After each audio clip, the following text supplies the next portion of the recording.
Write 3x cubed minus 4x squared minus 5x minus 7 all divided by x minus 2 in the form ax squared plus bx plus c plus d over x minus 2.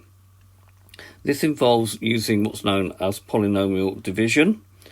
So you need to set the division up. So it's x minus 2 into 3x squared minus 4x squared minus 5x minus 7. Leave a little bit of space between each of these. Right, the first one we're going to divide is 3x cubed. So x into 3x cubed goes 3x squared, and that goes here. And then what you do is you take 3x squared and you multiply it by x to get 3x cubed, and then 3x squared times minus 2 to get minus 6x squared. Then the next thing you do is you do a subtraction. So 3x cubed minus 3x cubed disappears, and you get minus 4x squared minus 6x squared, which is plus 2x squared. You next bring down the minus 5x. And the next thing we're going to divide is the 2x squared. So 2x squared divided by x gives me plus 2x. Do the same thing now. We multiply this. 2x times x gives me 2x squared. And then 2x times minus 2 gives me minus 4x.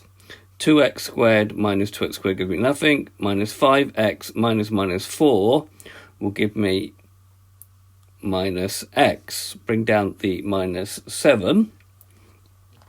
We're now going to divide the minus x by x to get minus 1. Minus 1 times x gives me minus x, and then minus 1 times minus 2 gives me plus 2.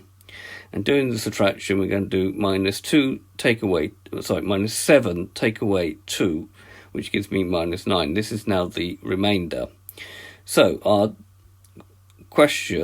expression becomes the quadratic, which is what we wanted, 3x squared plus 2x minus 1. So a is 3, b is 2, and c is minus 1, plus the remainder, which is minus 9, over the divisor, which is x minus 2. So d is in fact minus 9. Okay, this has been a video to show you to express how to do polynomial division and express it in a quadratic with a remainder over its divisor. I hope you've understood, and I thank you very much for watching.